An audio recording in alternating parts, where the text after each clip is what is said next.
individual lanes, Yeah, right? exactly. Like, you can get a lot of prio with this, especially with Pyosik being aggressive early. And obviously, Tryndamere is going to struggle pre-6 in this lane. Even with Diana here, like, he's not going to get a ton of help before Diana has her ult. We're going to just engage. What? Yeah, Pyosik going to have to probably get out of there. He's still burning down. He's going to get killed for first blood, and Carrier will pick that one up with his Ignite. Oh, dear. Where are my question mark pings for this one? Because what's going on chat, here? I think. Definitely in Twitch chat, Wolf. Don't worry about that. I mean, we've seen so many players almost walk into this trap, but nobody's actually really gone all the way. I say that actually, was it Zeka who died in lane at level 1 for the same reason? It might have actually been him. One of our mid laners died last week this way, but anyway, this is very common to actually group up when they go for that ward placement, and if you just walk straight in with no vision of any other champions on the map outside of Owner, guess what? This is so common, right? And I think that DRX kind of thought that, oh, we'll keep everyone in the area. Deft also healing really late there, even after Pyosik died. Really unfortunate. Has had some whoopsies when it comes to summoner spell usage, has good old Deft, and that was an example of one of them. So not a great start here for DRX. Now the timing of this isn't terrible because he will still be able to go right back to his jungle. He'll be a little bit behind, but not the end of the world.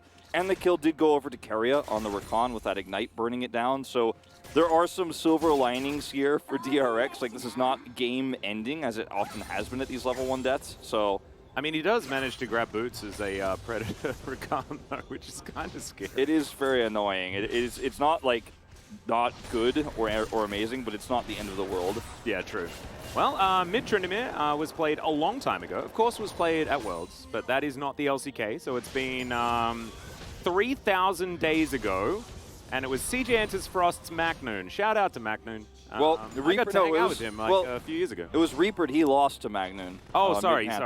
I apologize. Macnoon just smacking folks with his mid lane Kayle, which I remember mid lane Kayle. She was definitely. Oh, it was very Kayle. impressive. I thought it was Pantheon. I misread the icon there. Yeah, no, and the icon didn't look like that back then. Yeah. So maybe they should, like, when it's 3,000 days like that, you should have like the old splash art and stuff like that, and like Pantheon's just a picture of pizza feet and stuff like that. Just be great.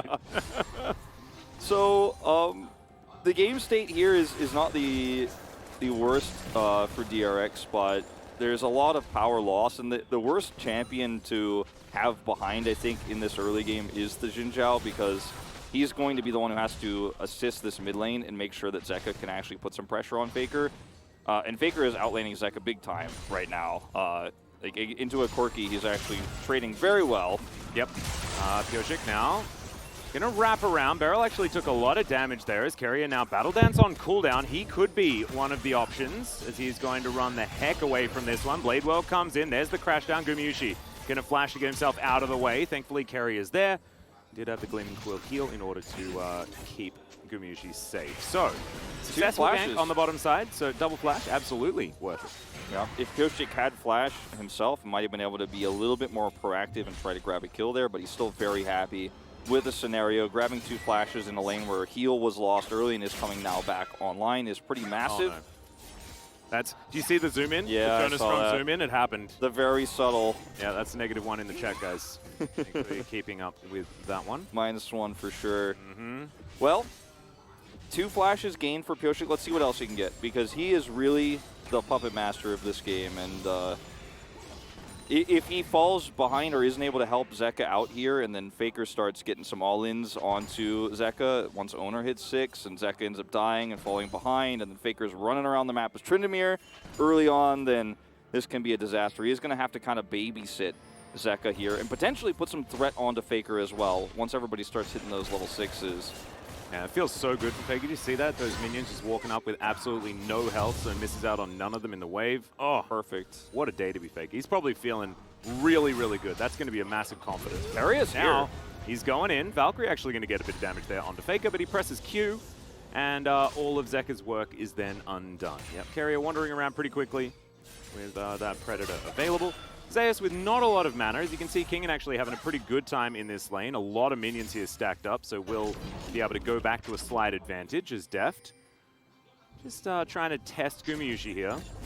Testing him a little bit as Gumusi actually will have his lane partner having the fast track on the way back down here. Def will back away and catch the minions as this isn't what you want. Yeah. Ooh, slight auto attack cancel there from Faker, but he is definitely dominating this lane. Feeling like the Tryndamere pick is working out fantastically well. Seems to be something that T1 definitely had in store for the potential Cork pickup. I mean, they left it open. They insta-locked the Tryndamere response. They definitely prepared this as Pyosik is caught.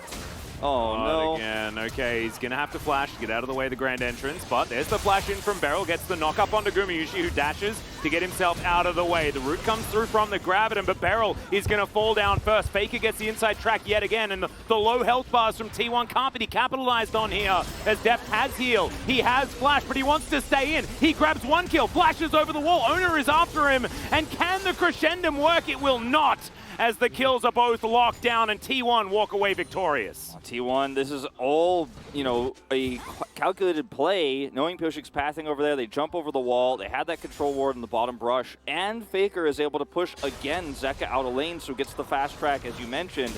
Look at this.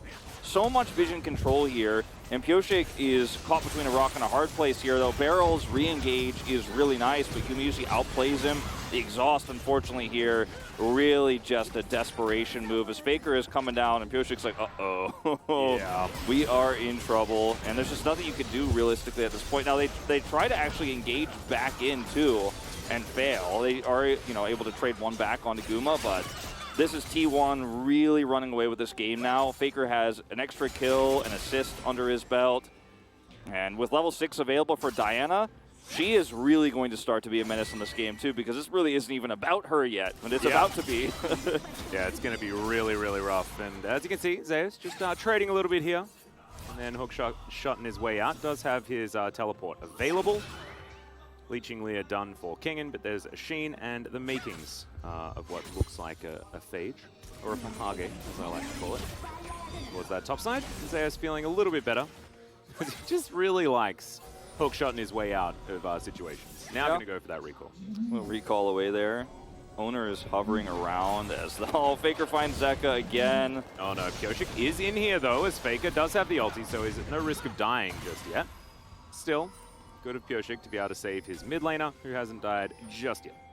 Zeus also pathing down here with that teleport just to help out if need be, and then they're going to group up for this Herald. So this was a really nice catch for Faker because he was able to stop Zeka's back, slow him down. Now he's rushing back with that package, but he's going to be, you know, he's going to have to actually force his way through this choke point to contest the Drake. So we're watching this. I want to watch the positioning on the Rift Herald. Meanwhile, Deft and Guma trading on their way over. But look at this. Pyosik has wrestled back control. His owner's shoved out. This is a really critical moment for DRX. If they can grab this, they can get that critical gold onto the Corki early. Yeah. Oh, Deft might actually get caught out here as Carrier has vision over the wall, flashes on in with the grand entrance. Great crash down though as Deft tries to keep himself alive. Red, white, don't fight. They do manage to take him down, but it's a lot of AoE in here. Oh my goodness, it is a massacre. But DRX are going to reign supreme. That's all Barrel, man. All Barrel on that play there. The play is fantastic. The crash down there, the Magnet Storm, and everybody is trapped in a choke. T1's vision and their warding have been so fantastic this game. It still is here on the bottom side of the map, and they will, of course, steal the scuttle away. But the way that you are able to collapse onto a single player like this feels so tempting, right? When you have that vision, Carrier's like, okay, wards over the wall, I got Deft here. But actually, amazing play here from Barrel, turns it all around, and there's so much AoE in this choke point. The follow-up crash down is massive, and Gumusi isn't able to spin long enough to get real value here as Faker's ult expires. Suddenly DRX back in this game. And so, like, I struggled to commentate that in real time, and I still struggled to understand what happened in the replay. So that was definitely just a lot of AoE happening, a lot of knockups happening, a lot of circles, but in the end, DRX won out. Yeah, I mean, it's really Barrel hitting the most important CC in that moment that ends up saving everybody. So it's getting the value out of the World Championship support. In Barrel right there, definitely playing this Rel fantastically. Used to be the best friend of Samira back in the day, but we haven't seen that pairing, even though Rel has definitely not been contested or anything like that. So really cool to see her come back. Yeah, I think see the value that she provides. It was definitely a pick that as you mentioned in the draft, is more of a denial. Like, you just really didn't want Carry to be able to play that with this Samira on top of everything else they have, because they needed that sort of perfect engage. And it doesn't work great with DRX's composition in like neutral fights and setting up for an objective, but when everybody's coming into a choke point like that, Beryl has so much power, as we saw. And I don't blame T1 for actually pulling the trigger there and trying to grab Def, because their composition in a slower setup is going to eventually lose out to that rocket poke, even early on in the game here to Zeka. So you want to be decisive, but Beryl, man, he caught the aggro. Yeah. The thing that's really, really good for DRX fans, if you have a look at it, is that T1 have basically no range, right? So as the game goes on, like you were saying, the Corki rockets are going to be a big deal, but the fights that are like that are scrappy, that are in melee range, that should be the kind of fight that T1 wins every single time.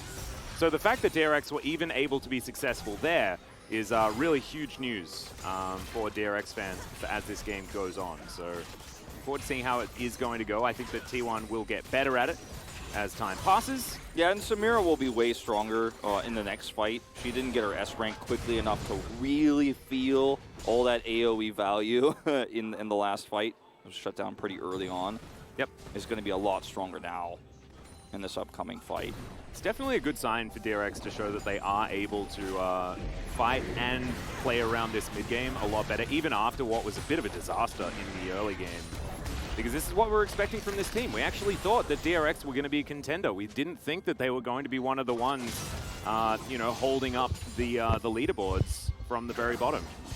So good to see DRX are having a better time, but I don't think that T1 are going to be sweating too much right now. Only 500 gold behind. With a composition that plays 1-3-1 so incredibly effortlessly. So we talk about where the gold is here, Atlas. Most of it is on Kingen, actually, you know, who's had a great laning phase early on here against Zeus, and he's 2-0-2. He's got his Riftmaker online early. He's sitting on a bunch of extra gold here too, and that's pretty terrifying. That is definitely going to stave a lot of this Camille pressure, because while Faker is having a great time also on the other side of the map, at least they don't have two strong forces in the side lanes here. Kingen will be able to dash his way out of this one, no problem. Yep. Deft just got his Gale Force, so he's going to be a little bit more survivable. You can see he's losing out in the bottom lane just slightly, but has also gotten a lot of that assist gold from the team fight. So DRX's comp is starting to slowly actually come online and be a real five-man unit. And I think Deft will actually be able to reclaim the gold lead as well after he picks up this wave, assuming there was a cannon there as carrier. Going to find Pyosik, does have to grand exit. And that is going to say no to all of that aggression. Beryl actually turns up as well. As you can see, DRX actually wanting to continue this one. Zeus playing very defensively. We've been seeing him all game, just throwing out these hook shots backwards. Now moving towards the lane, and Kingen finds himself taking a negative trade. Again, Zeus just got, he loves it. He loves connecting the hookshot to that particular rock, as now Carrier with the quickness does try and get on in there. Avoids the grand entrance really nicely, and now the circles come in. Faker will turn up as Zeus is going to get taken down. Pyosik as well. Some low health bars, but it's Faker that's getting all of these kills. Ona picks up one of them, and now Zeka is running for the safety, or theoretical safety, of this turret. Faker still has the ulti, though, as he slows the Corki down, gets the flash. He's going to have to wait for another Valkyrie, but I don't know whether he'll have it in time, and he won't. Faker picks up his third for the fight. Now, Faker still has flash, didn't even need it there, and it's a triple. And these fights happen with the snap of a finger. That's the kind of fight that T1 wants. This is absolutely the fight that DRX should absolutely avoid. They should not be engaging on moments like this, especially when you don't know where Faker is. Question mark pings several times in the mid lane. Where is Faker? Where is Faker? He was very late to show up, but when they pulled the trigger, he was there. And the target selection, again, there's not a great option for DRX. They chose to collapse on the Camille, who could, of course, Hextech ultimate him to buy a ton of time, as she did. And in that longer, exchange there, when the Corki isn't actually launching rockets, isn't actually really able to do long throughput damage, T1 win that fight every time. As you mentioned, that's the kind of fight they should be smashing at this point in the game, and they absolutely did there in that top fight. Oh, it's really beautifully done. Faker now looking for Deft as well, as EQs gets himself out of the way. Severum and Crescendum, definitely something that Faker doesn't really want to overcommit into. Pyosik actually played that last fight really well also, being able to use his ult to get rid of Carrier the first time, and then audaciously charging. But as you can see from Faker's perspective, he's like, all I see is attack move money. There's not enough damage here yet for DRX to burst down a Camille, you know? And so they know Faker isn't here, or they should at least be aware of the fact that Faker isn't here. As he eats the exhaust that Zeka took for the lane matchup and is able to chase even after the flash with the slow that came through. But the fact that they decided to go on a Camille there for such a high-risk play without knowing where Faker was just really, I think, showcases DRX's lack of the real leader in the top side of the map here. Even though Kingen has a lot of experience now, Pioshik's been playing for quite some time, has even gone to Worlds. You know, making a call like that is just too greedy. Yeah, I also think fighting without Deft is a mistake. The Aphelios is one of the reasons why they were able to do so much damage in that initial fight that DRX were able to win, but he wasn't there for that one, and you could see that the difference was pretty staggering. But Zeka is starting to charge up towards his damage spike with that Luden's Echo coming through relatively quickly.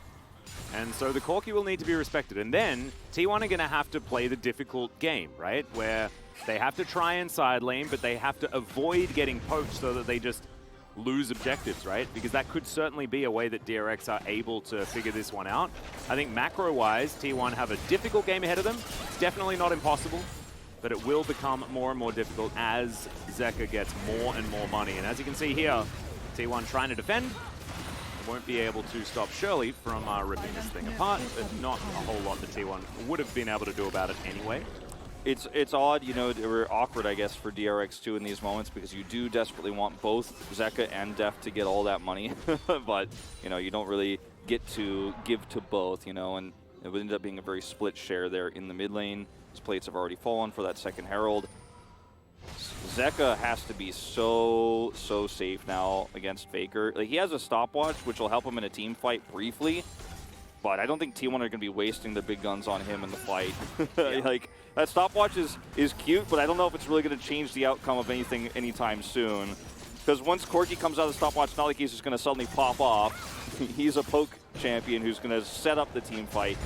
And also, like, even underneath your turret, with the Undying Rage available, yeah, Faker's like, yeah, so what? Still, like, if Zeka's Flash and Valkyrie on cooldown, he just kind of dies, especially if he doesn't have Exhaust anymore. So, and we saw Exhaust wasn't enough to save him last time. So. No, I mean, I sort of said Exhaust is like an afterthought, yeah. But you're right. It felt a little bit irrelevant against what Faker is right now with his Twin Blades already done 5-0 and 3. Faker is just huge. Yeah, he's going for the Quick Blades variation that we see a lot more in mid, and grabs that one second. So he is just, he can force anything to happen his way. Oh yeah. He will just walk into you and keep pressing the buttons, and there's nothing you can do right now because you don't have the items yet as Deft to really deal with him, and he will be able to ult. Yeah. Remember, like, just moments ago, that was like 500 gold. Well, now it is 2.3K.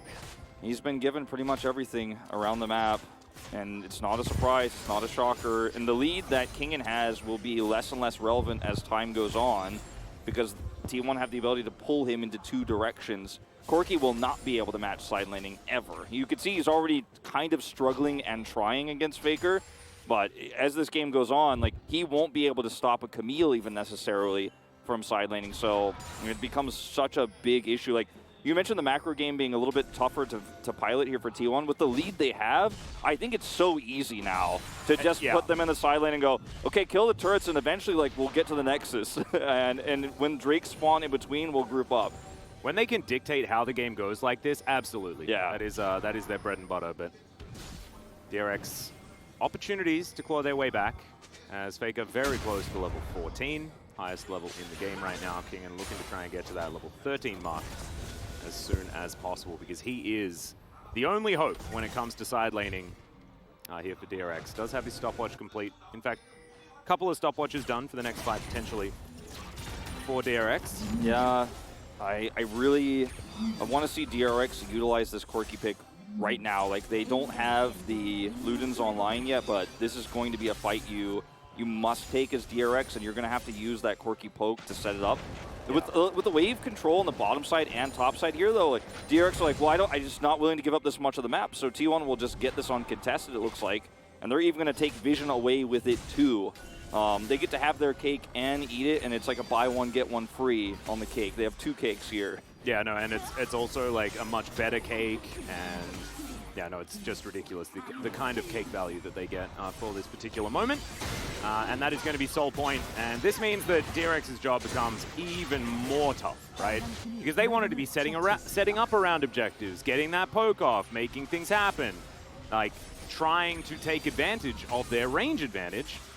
But that doesn't really exist when T1 is splitting the map so beautifully. Yeah, and with the map control that T1 have already now, as we hit the 21-minute mark around that 3rd Drake, I want to tell DRX the sad truth. The hard reality is in 4.5 minutes time, when we're hitting that 25.5-minute mark or so, the ability to group up on a Drake is actually going to be even harder and even worse, which is even difficult to imagine and fathom, considering how much control T1 have on the map right now. But I think this was their best bet. Now, they waited for the Ludens. They wanted to have that spike. They now have a Zhonya's on Kingen as well, so he's going to be a little bit tougher up in the thick of things with these fights. But I don't know, man. There's only so much waiting and scaling you can do with DRX's comp, especially because it's not a front to back, this is just how our team fight comp works. Like, you have to poke for an Aphelios who then doesn't have range to follow up, so you need every single piece to work together perfectly. When you have no map control, it's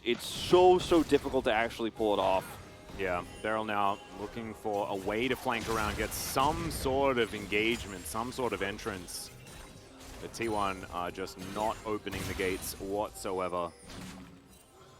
Slowly but surely, Owner has also got himself to a pretty gigantic position. 2-1-7 now, has 2 items complete. One of them being, of course, that's on his Hourglass, making him very durable and also able to start off these fights the way he wants to as well. CS advantage also starting to eclipse that 60 CS mark, which is something that just happens in most Diana versus in matchups, just because Diana does get a bunch more resources, and it's Zeus that's sort of lost out as far as where T1 are taking those resources from. So right now, look at DRX's lack of vision. Even if they did have vision here, their comp is terrible at pushing through a choke because they want to be the ones who defend the Baron and let T1 come to them to approach here, even if they knew, which I think they have a decent idea, they can't physically see it, is so difficult. Now, T1 wanted to just bait this fight. They weren't actually thinking they could realistically take it. But to be totally frank, I think they could have, actually. Yeah, I think so, too. But they're just trying to play it out safe. They don't want to throw this lead into the bin by taking an unnecessary risk. They didn't have all the vision that we could see, of course. Yeah, and also, like, Zeka, if he's got a big one and you're standing in a Baron pit, then you kind of can potentially just die. Like, he still deserves that level of respect. And I like the fact that T1 aren't taking unnecessary risks because they are continuing to get further and further ahead. I think the Cloud Soul is going to be important, as I would always think, because I am Atlas and I am a big fan of Cloud Souls just in general, even after they have been changed. I think that for DRX, in this lull between T1 taking that vision and starting and then walking away, as might have to hold that thought as Pyosik is dancing with death here. I think in the interim, as DRX, you might actually have to make a play to start Baron. You might have to be the one who makes that tough call, and it's a ridiculous call to make considering the deficit in gold they have, and in their carries just not being fully online yet. It's a Gale Force and a Collector only here for depth, but you have to force T1 to come to you at some point. Otherwise, you will just slowly lose the game to these side laners, and T1's obsession with controlling vision, which is a good obsession to have. Yeah. And T1 now, this might actually be the real one. Look at where Keria is. He can deny anyone from approaching here. Yeah, once again, vision is gained from DRX, but it looks like it's just commitment here from T1 onto the Baron. Zeka nowhere near it, and the Baron is going to be secured for what looks like for free, but in goes Beryl. Great Magnet Storm onto 3s. The Moonlight Vigil comes down as well. Faker gets exhausted, and Depth is absolutely obliterated, but on the rest of the fight, it is looking okay here for DRX until Gumayushi gets that S rank, and they just decide that they're going to win. Zeka still does a lot of damage as Wind Becomes Lightning comes in. Pyoshik's there once more as that front line, but it's a good stun from the hook shot. Good knock up as well. Zeus is going to have to chase after this one. Pyoshik, can he actually get himself away? And it looks like he will. So it is Pyoshik and Zeka against... Oh, never mind. It's Zeka against the world.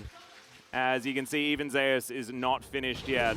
Zeka will be able to use that Valkyrie to get away, but it's a one fight, and still a few Barons remain for T1. Yeah. it will be Guma and Zeus to get to hold on to these. So this fight is pretty chaotic, but you can see that there is some synergy, right, between the Corki and this Rel, because everyone gets extremely low. Look at Kumiyusi's health bar, as he actually is just barely able to survive here and then turn on that S rank. He's got Immortal Shield Bow. It's so difficult to kill him. On the bottom of the fight, Faker is doing serious work. He keeps the rest of DRX from closing the gap and actually killing Guma that entire time. He does eventually get his first death of the game, but basically 1v3 is the bottom half of the team fight against DRX to make sure that Guma survives. Yeah, and also takes 100% of all the aggro, as T1 will grab themselves the Cloud Soul as well. They've taken everything apart from a couple of Heralds as now. King Inga has to get himself the heck out of there. Does just manage to dash his way out. Zeka off to the side, just trying to get that poke in, but unable to get through Carrier's shield for now. Oh, Faker not able to actually get the whirl over the wall, and will have to flash, so a little bit unfortunate there. Zeus as well, just gets over with a hookshot. He'll be all right, but T1 certainly flexing a little bit right now as the Baron is being escorted to the mid lane. The package going to help deal with these minions, but Baron buff also able to keep them alive for quite a little bit longer. Yeah, the Baron buff going to help siege up this turret. It's crazy considering the lead that Faker had all through the lane. Didn't actually get that turret because DRX grouped up so much to help deal with that pressure. It's amazing that if any turret stands for DRX, it's that one. Yep. As Faker is going to rotate back over here. You've got to be so careful as Def because Carry is on the other side. Yeah, Beryl has spotted him out here as the tower is going to fall down. Great Grand Entrance is going to connect onto Pyosik, but he has the ult to keep himself alive. Faker now gets underneath the turret immediately, has to use the ult, but it does not matter. That's a triple kill. One of them also picked up for Zeus as Zeka once again finds himself completely alone and may have to just watch his Nexus fall. Faker, afraid of nothing, has his 3 items, got an Infinity Edge extremely early in this game, and might be time to revive the hashtag the things Faker does, because he just walked into 5 people and obliterated them with Guma's help from the back line. DRX trying to use his Corki to defend, but it's not going to happen. Nope, that ain't going to work, as the Hextech ultimatum says, nope, you're not allowed to leave. The Nexus will go down, and T1 wasted no time that time. That is going to be a 27-minute victory in Game 1. And look, we had questions around the range of this composition, things like that, but T1 identified their win conditions. Yes, they have